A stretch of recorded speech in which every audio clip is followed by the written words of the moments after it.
Bonjour à toutes et à tous, bienvenue sur cette vidéo de comparatif des différents brush pens ou feutres pinceaux sur le marché. Une vidéo qui ne sera évidemment pas exhaustive, mais dans laquelle je vais essayer de vous présenter le maximum de feutres avec leurs avantages, leurs inconvénients, leur utilisation et bien sûr mon avis personnel, ce que j'en pense.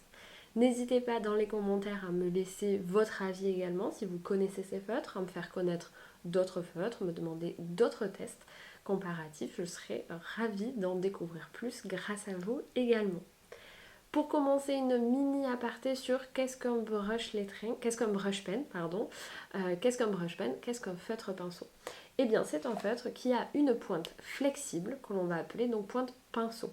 Finalement, cette pointe, à l'inverse d'un feutre de coloriage, elle ne va pas être rigide, mais quand on va mettre la pression dessus, elle va s'écraser, elle est faite pour ça, et elle va permettre, en ce qui nous concerne en brush lettering, en calligraphie, de créer des pleins et des liés, mais on se sert évidemment également des feutres pinceaux pour du coloriage, du dessin, il y a plein d'autres utilités. Voilà, maintenant que vous savez ce que c'est qu'un feutre pinceau, je vous propose de découvrir ensemble de manière détaillée un test comparatif de 12 feutres pinceaux juste pour vous. On va donc commencer ensemble le test comparatif des différents brush pens que je vais aujourd'hui vous présenter. Évidemment, on n'est pas sur une présentation exhaustive, il existe un grand nombre de brush pens puisque le brush lettering notamment s'est beaucoup développé, mais parce qu'on peut aussi les utiliser pour du coloriage, du dessin.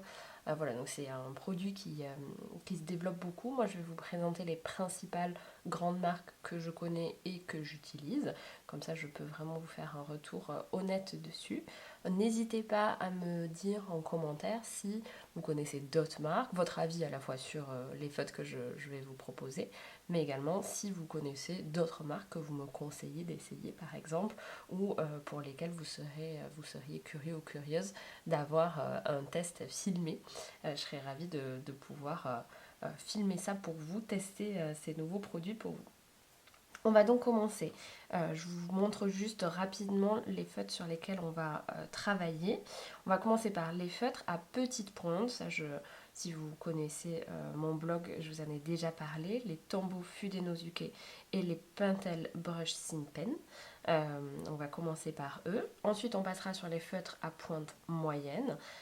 Donc ceux qui sont moi mes préférés, mon trio de tête on va dire, ce sont les Stabilo Pen 68 Brush, les Edding Brush Pen et les Tombow Dual Brush Pen. Ensuite, d'autres feutres que j'utilise moins, mais qui peuvent être intéressants, les Karin Brush Marker Pro, les Koi Coloring Brush Pen. Ensuite, je vous donnerai également mon avis sur les Faber-Castell. Je vous parlerai rapidement de ces deux feutres qui sont les Lyra et les Grapho que j'utilise beaucoup moins. Donc je vais juste vous les montrer, mais j'ai pas un effet d'avis vraiment très construit dessus, mais je pense que ça serait intéressant de vous les montrer. Et on finira avec des feutres à pointe plus grosse que sont donc les Ecoline Brush Pen et les Watercolor Marker de Winsor & Newton. Donc je pense quand même que ça fera un panorama assez complet, ça vous donnera déjà des premières bases pour tester votre tour des feutres et surtout pour faire votre choix. Allez, c'est parti!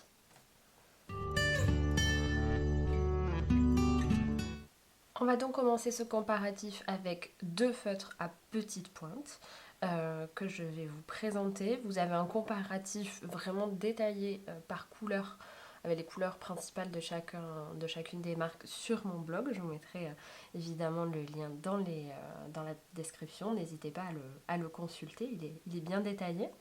On a donc les Tombow Fudenosuke et les Pentel Brush Pen Signe. Je vais vous en dire un petit peu plus sur chacun. Donc les Tombow Fudenosuke avec une pointe fine et plutôt rigide, je vais vous montrer ça, qui permet donc d'écrire en petit. Pour le test, là je vais écrire donc j'écris sur un bloc Rhodia à petits points et donc là je vais écrire sur une hauteur de 0,5 pour vous montrer, d'accord. Là je vais vous montrer, je vais en fait écrire à chaque fois le même mot. Donc on va écrire brush pen, je me dis que ça sera plutôt logique. Comme ça vous pourrez mieux comparer, parce que si je vous écris des choses différentes, je trouve que la comparaison se fera moins bien. La pointe est vraiment bien rigide. Donc ça permet d'avoir des déliés vraiment très fins, ce qui est super agréable pour le coup.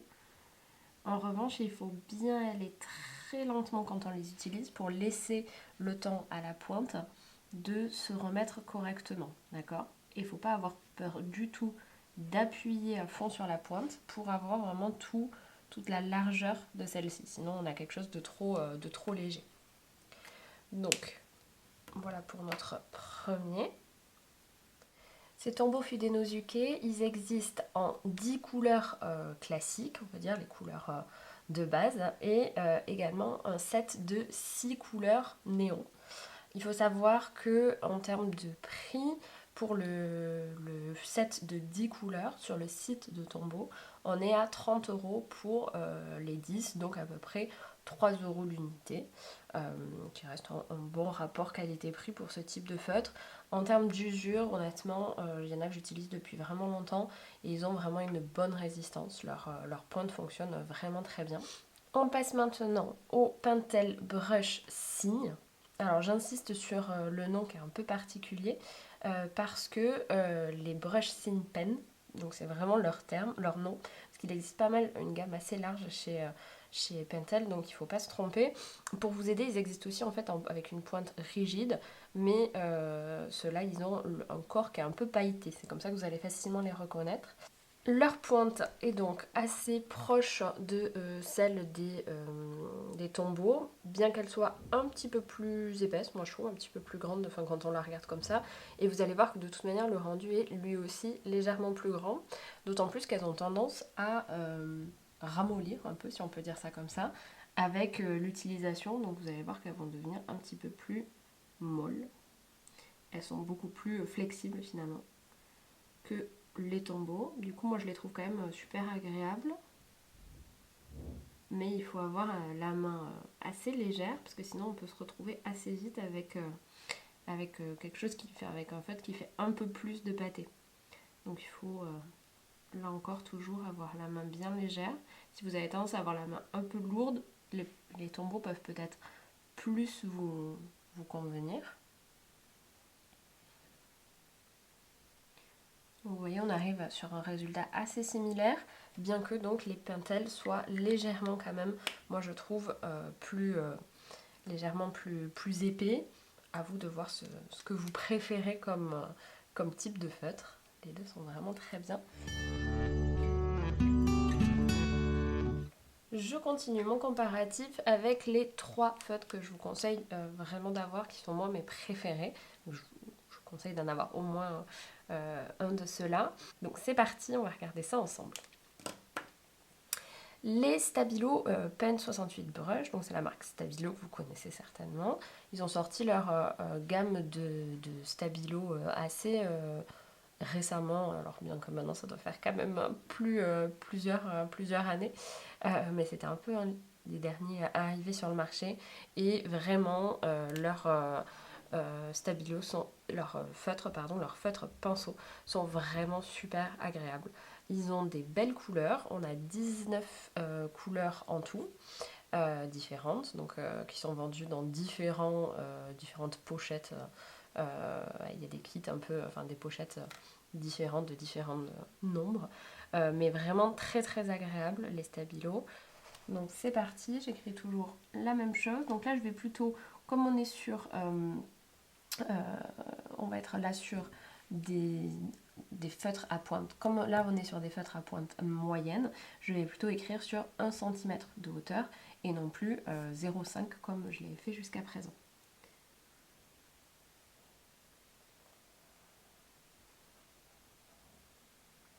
Donc je garde évidemment le même style de brush moderne.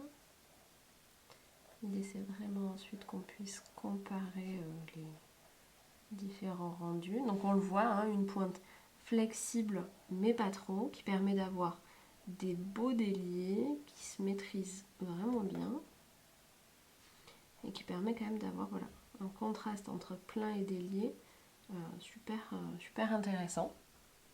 Donc une vraiment belle pointe, très facile moi je trouve à utiliser, enfin très bien pour commencer. Donc ce sont les Stabilo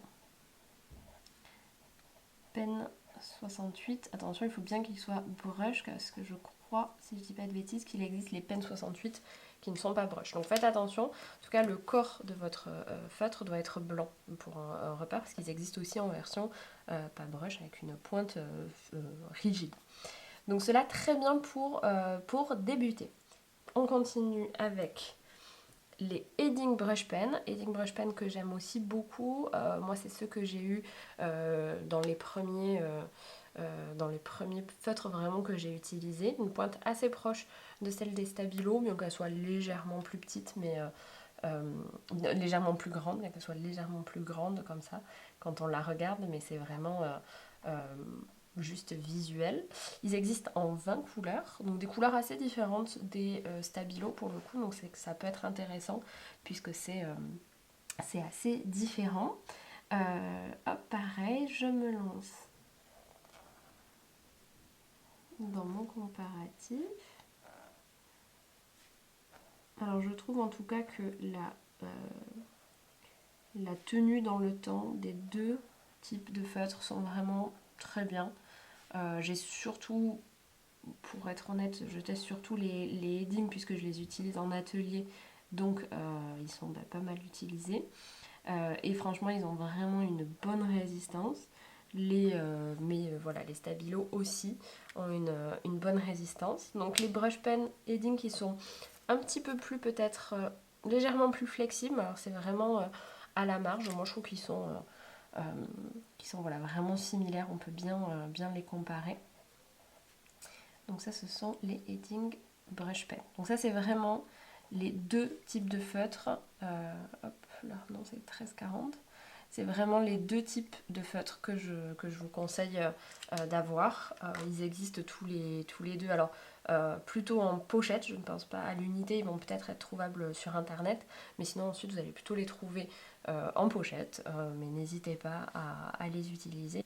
Ils sont tous les deux vraiment d'un très bon rapport qualité-prix avec des prix unitaires autour de, si on le rapporte à l'unité, autour de 1,50 €, 2 € maximum. Après, les prix varient beaucoup en fonction des sites, donc n'hésitez pas à faire un peu votre comparatif sur les achats. On continue avec notre troisième feutre que je vous recommande absolument, les yeux fermés. Et donc si vous me suivez sur mon blog ou sur les réseaux sociaux, vous savez que je les utilise beaucoup. Ce sont les Tombow ABT Dual Brush Pen. Pourquoi dual? Parce qu'ils ont deux pointes. Une pointe ici qui est une pointe comme une pointe de coloriage, une pointe rigide qui va nous être utile pour créer des effets. Voilà, ça double vraiment l'utilité de votre feutre. Et une pointe brush qui est donc la pointe la plus importante, on va dire, des Tombow, enfin celle que j'utilise le plus en tout cas. Une pointe qui, comme vous le voyez, est quand même assez grosse, assez flexible, qui est donc pas forcément recommandée lorsqu'on débute. Alors certaines personnes l'adorent, hein, mais c'est un peu plus délicat, moi je trouve un peu plus touchy quand on débute, donc n'hésitez pas à vous faire la main sur des feutres un peu plus faciles à appréhender comme les Stabilo ou les Edding, et ensuite vous pourrez venir au Tombow. L'avantage des Tombow, c'est qu'ils ont une très bonne durabilité dans le temps, c'est vraiment une très bonne qualité. Ils sont très bien aquarellables, parce que tous les feutres que je vous montre là sont des feutres à l'eau, donc aquarellables, mais on va pas se mentir, les Tombow, ça dépend un peu quand même des feutres, je trouve. La qualité d'aquarellabilité, je pense pas que ça se dise, mais on va dire ça comme ça. Et les Tombow sont quand même vraiment les champions sur ça, les couleurs se mélangent hyper bien entre elles, c'est super agréable. Et donc l'autre avantage, c'est qu'on a plus de 107 couleurs différentes, donc ça permet vraiment d'avoir des tonalités, des nuances hyper précises. En revanche, ils sont un petit peu plus chers puisqu'ils vont être plutôt autour de 4 €. Donc voilà, cette qualité-là a forcément un prix, donc c'est pas forcément les feutres que je vous conseillerais pour débuter. En revanche, une fois que vous vous êtes un peu plus fait la main, que vous vous dites que bon bah le brush c'est vraiment quelque chose qui vous plaît, vous pouvez complètement vous lancer. Donc vous voyez, ils permettent d'écrire pas forcément plus gros, même si la pointe est beaucoup plus grosse. On va pas forcément écrire plus gros qu'avec les brushes Edding ou les Stabilo. Il reste quand même, je trouve, plutôt bien utilisable. On va maintenant continuer notre comparatif avec 3 feutres que j'utilise moins fréquemment, 2 feutres que j'aime beaucoup mais que j'utilise moins, je vais vous raconter pourquoi, et un troisième qui m'a plutôt déçue. Donc je vais vous expliquer ça en détail. On commence avec l'Ecarine Brush Marker Pro. Ce sont des feutres que vous avez sûrement vus sur Instagram, pas mal de calligraphes les utilisent. En fait, ils ont de la peinture à l'intérieur. Donc ça va être des feutres qui vont être très très pigmentés, très juicy, on dit, donc assez liquides finalement. Que du coup moi je trouve un peu trop juicy justement pour utiliser comme ça vraiment en entraînement et encore moins en entraînement mais aussi en brush lettering. En revanche j'aime beaucoup les utiliser et c'est ce que je fais souvent quand je vais faire des dégradés, quand on va vouloir rajouter des couleurs à l'intérieur, enfin quand on va créer des effets créatifs autour d'un brush lettering. Là ils sont intéressants parce que justement comme leurs couleurs sont très punchy, si on les dilue à l'eau, on va avoir des effets vraiment très sympas. Donc plutôt pour ma part en tout cas à réserver pour des choses, des effets, du travail d'effet et un petit peu moins sur vos entraînements quotidiens. Ils existent en 72 couleurs différentes. Donc une belle variété, une belle gamme. Et ils sont autour de 3,50 € à peu près l'unité. Mais pareil, toujours évidemment à voir dans vos kits. Parce que c'est quand même comme ça à chaque fois qu'on les a moins chers quand on les achète plutôt en nombre. Ils existent d'ailleurs à noter en couleur métallisée, qui sont plutôt bien vu que c'est vraiment de la peinture par rapport au reste, donc c'est assez différent. Et donc j'ai la version métallisée qui est assez intéressante aussi, et que vous pouvez tester par ailleurs, qui peut être intéressante. Leur pointe est très grosse, je ne sais pas si vous l'avez vu. Je vais vous montrer. Donc la pointe est plutôt assez grosse et pourtant elle permet quand même d'avoir des traits assez fins. Elle n'est pas non plus, ils ne sont pas arrangés dans les catégories des feutres à grosse pointe, contrairement à ce que la taille de la pointe pourrait laisser penser. Et ils permettent vraiment d'avoir des jolis contrastes. Moi je trouve qu'ils sont super agréables à utiliser. Mais voilà, ils sont très très pigmentés. Donc là vous voyez d'ailleurs que sur mon carnet, donc quand même un carnet Rhodia qui est plutôt solide et qui a bien fonctionné avec les autres brush pens. Ici, on a tendance à ce que, comme ça vient vraiment imbiber mon carnet, d'ailleurs, ça a tendance un petit peu à faire du ghosting derrière, c'est-à-dire à apparaître de l'autre côté. Et on voit que ça a tendance un peu à pas être net, à avoir un peu ça fuse un petit peu dans le papier. Ça c'est vraiment parce que c'est très pigmenté, donc comme je vous le disais, à réserver sur du papier canson, multitechnique, voire papier aquarelle. Pourquoi pas pour des techniques avec des effets un peu différents, un peu recherchés. Moi c'est vraiment l'utilisation que je leur donne personnellement. Deuxième feutre que j'utilise assez peu, mais qui sont pourtant très intéressants, qu'il faudrait que j'utilise plus d'ailleurs. Je pense que je vais m'en acheter une boîte parce que je les trouve plutôt agréables, avec une pointe qui est assez grosse, hein, assez intéressante, un feutre plutôt petit. Les Koi Coloring Brush Pen, ils existent en plusieurs couleurs, en 49 couleurs exactement, donc une belle gamme de couleurs. Moi je les trouve un peu petits à prendre en main, très honnêtement, c'est un peu le seul défaut que je leur trouve. Parce qu'ils sont, ils sont sympas, mais c'est vrai que je les trouve, si on met pas le crayon derrière, je les trouve légèrement petits à prendre en main. Mais c'est peut-être juste une impression, sachant que j'ai pas non plus des mains très très grandes d'ailleurs. Donc voilà, ça peut être quand même intéressant à savoir. Donc on va tester ces feutres. Hop. Donc ils ont une belle flexibilité, pas forcément très facile d'ailleurs peut-être à utiliser dès le départ, parce qu'ils sont vraiment très flexibles. Vous voyez, ils me permettent quand même d'avoir des pleins vraiment épais, plus épais presque d'ailleurs que les autres marques. bien que le feutre soit plus petit. Donc ça nécessite quand même du coup d'avoir une certaine maîtrise, parce que si on a tendance à être pleine, à mettre la pleine, vraiment la pleine. Si on a tendance à mettre la pleine pression, à avoir tendance à avoir quelque chose d'un petit peu épais. Alors j'ai moins l'habitude de les utiliser, donc d'ailleurs je trouve que ça se voit, je suis moins à l'aise avec. Donc à vous de tester aussi, de me dire. À noter qu'en termes de prix, ils vont plutôt être dans la même gamme que les Stabilo ou les Edding, donc ce qui peut être intéressant. Également pour débuter, moi je les trouve un petit peu plus flexibles en revanche que ces deux marques, Edding et Stabilo, et donc légèrement moins intéressant pour vraiment le brush pen, pour débuter notamment. On continue notre comparatif avec un nouveau feutre qui est le Faber-Castell Pitt Artist Pen Brush, reconnaissable parce que donc il a un B comme ça là juste sur son capuchon. Faber-Castell, c'est une marque de feutres, de crayons qui est très connue et de grande qualité.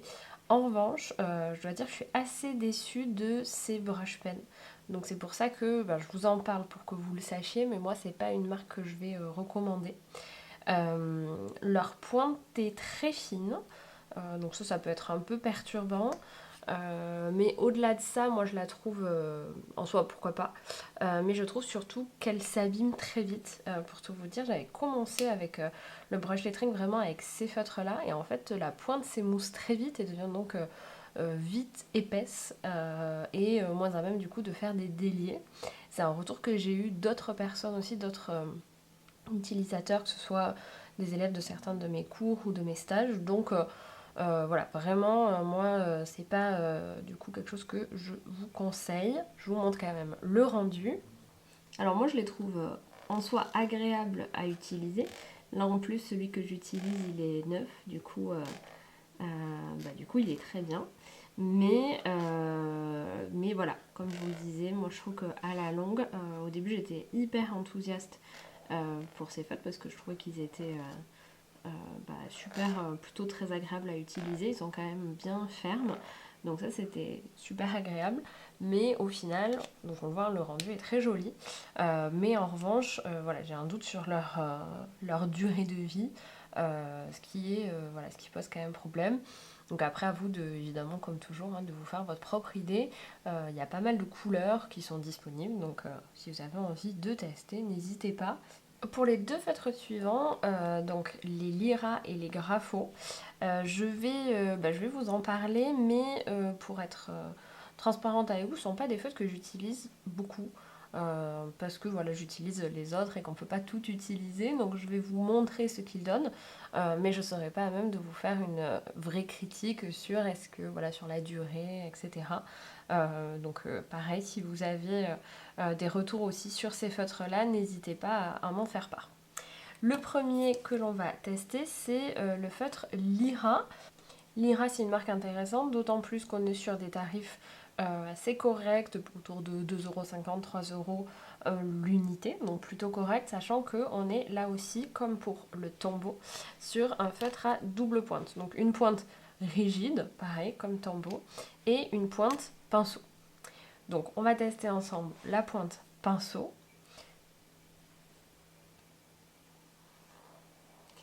Donc c'est une pointe qui est plutôt épaisse, comme vous le voyez. Alors, je la trouve intéressante. Moi, il me semble... je trouve que... Alors, je sais pas si c'est... je m'en suis donc très peu servie. Je trouve qu'elle a tendance à être un peu... à s'effilocher un petit peu. Alors que, voilà, comme je vous le dis, vraiment, je m'en suis quasiment jamais servie.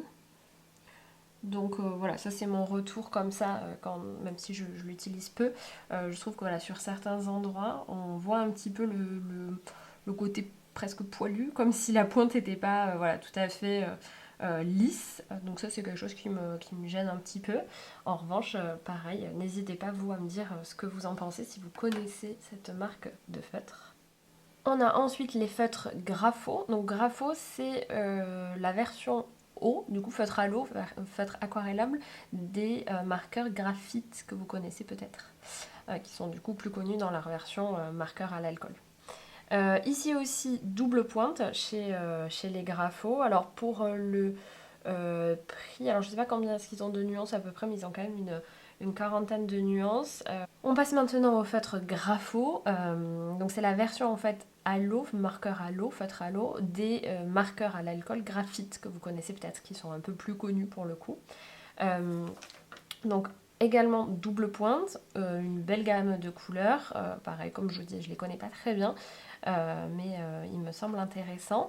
Ce que je trouve chouette, c'est que leur deuxième embout, du coup, comme c'est double pointe, leur deuxième, ça va être une pointe de fine liner. Donc ça, c'est vrai que je trouve ça intéressant parce qu'il y en a assez peu qui proposent ce système double avec un fine liner, donc un feutre à pointe très très très fine. Donc ça, c'est hyper intéressant, je trouve. Et donc de l'autre côté, toujours pareil, hein, une pointe mousse, un embout mousse qui est flexible, souple. Donc je le teste avec vous. Donc une pointe qui va être pas si épaisse que ça, qui est quand même plutôt bien souple, hein. Donc qui demande peut-être un peu plus de maîtrise que d'autres, mais enfin par rapport toujours au stabilo ou au heading comme je vous le disais, mais une pointe plutôt agréable que j'aime bien, donc il faudrait que je creuse parce que je trouve que le résultat est plutôt sympa, il fonctionne plutôt bien. Donc pareil, à creuser de votre côté ou de mon côté, parce que voilà, je pense que ça va être une bonne alternative. On va donc maintenant voir les deux derniers feutres à tester. On en aura donc vu 12 en tout. Des feutres qui ont une très grosse pointe. Je les ai donc mis à part parce que c'est vrai que pour moi, ils vont plutôt servir à écrire en très grand format. Et c'est vrai qu'en moyen format, ils sont un petit peu trop gros ou trop pigmentés. Donc au quotidien, je les utilise moins, mais néanmoins, ce sont des belles références. On va commencer avec les feutres Ecoline, donc c'est aussi Royal Talens, comme les feutres Koi, si vous vous souvenez bien. Les Ecoline Brush Pen. Ecoline, vous connaissez peut-être aussi parce que ce sont des encres aquarelles que j'utilise par exemple beaucoup, donc une belle gamme. Donc des brush pen avec, comme je vous le disais, une pointe, alors là qui n'est pas énorme, mais vous allez voir, elle est très flexible et donc elle va beaucoup s'écraser.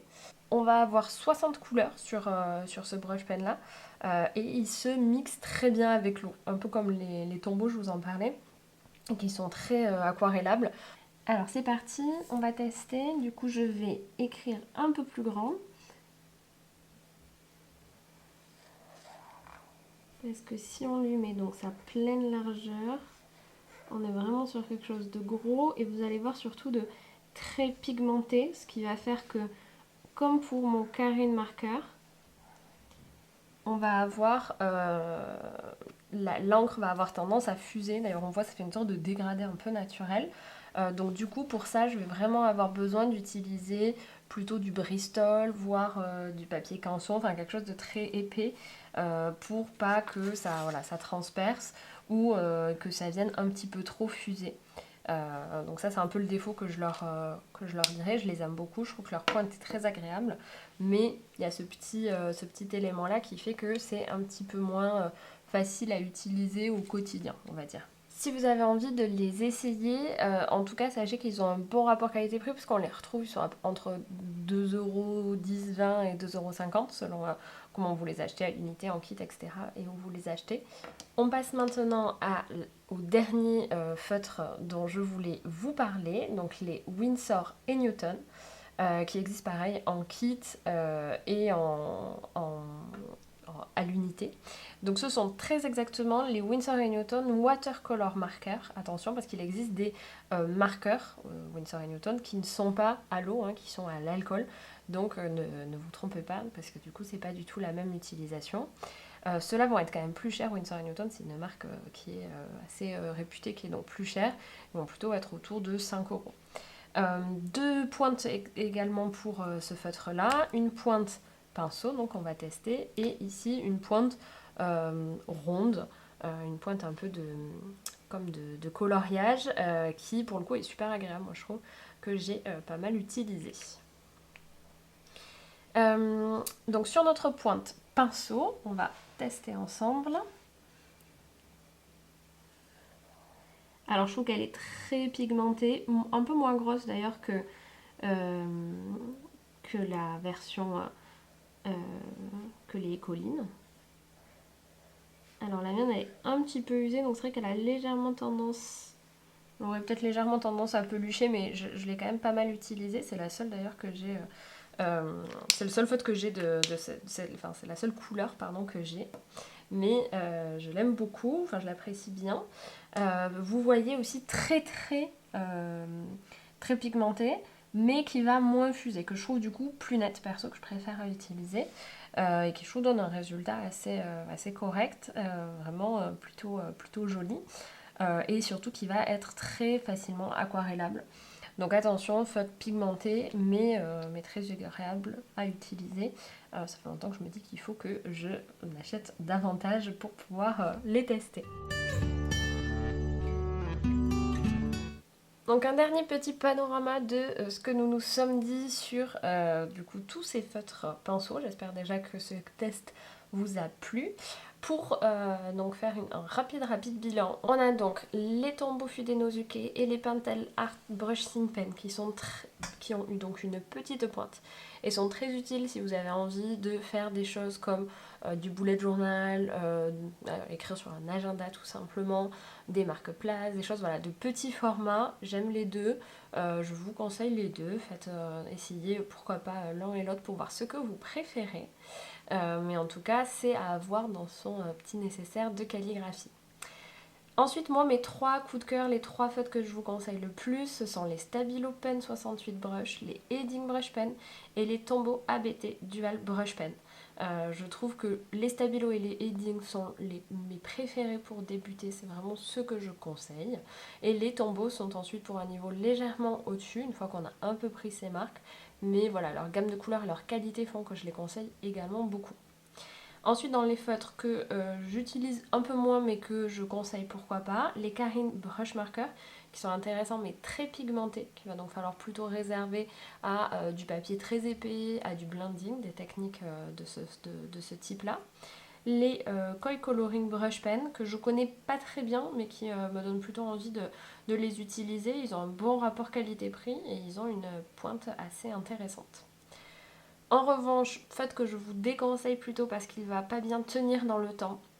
Donc si vous avez des avis contraires, n'hésitez pas à me dire. Mais de mon côté, j'ai constaté qu'il s'abîmait quand même assez rapidement. Ce sont les Faber-Castell Pit Art Brush Pen. Deux feutres que je ne connais pas bien, que donc, comme je vous le disais dans la vidéo, j'ai envie de tester plus, notamment les Grapho Twin Tip et les Lyra Aqua Brush, parce que je pense qu'ils ont du potentiel et ils sont surtout assez peu coûteux, donc ça peut être une alternative intéressante. Si vous avez des avis détaillés dessus, je suis preneuse.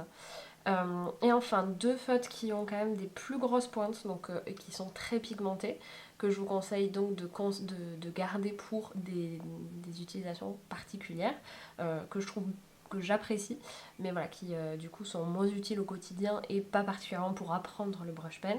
Ce sont le brush pen Ecoline et les Winsor & Newton Watercolor Marker. Voilà pour donc ce résumé un petit peu de tous les feutres. Comme je vous le disais en introduction, ça n'est évidemment pas exhaustif. J'essaierai de tester, je suis toujours ravie de tester des nouveaux feutres. Quoi qu'il en soit, un petit conseil, n'hésitez, il vaut mieux que vous ayez quelques brush pens de bonne qualité plutôt que beaucoup de couleurs, au début quand vous commencez en tout cas, de très piètre qualité. Parfois certaines marques distributeurs sont vraiment pas top, la pointe s'émousse très vite, donc voilà, je vous conseille quand même plutôt d'investir. Il vaut mieux avoir 5 feutres corrects, de bonne qualité, que 40 couleurs, 40 nuances de feutres de mauvaise qualité. J'espère que cette explication vous a plu. J'ai essayé d'être complète et donc plutôt longue, mais j'espère que vous êtes allés jusqu'au bout. N'hésitez pas à me poser toutes vos questions en commentaire et à me faire vos retours aussi, vous, sur votre ressenti. On est tous différents, donc si vous avez des ressentis différents des miens sur ces feutres ou sur du coup d'autres marques, je serais ravie de les entendre. N'hésitez pas à vous abonner à ma chaîne YouTube, mais également donc à me suivre sur mon blog apprendre-la-calligraphie.com/blog. Vous allez retrouver à l'intérieur plein de conseils pour utiliser vos brush pens, plein de comparatifs, de tutos et toutes mes astuces. Je vous dis à très vite.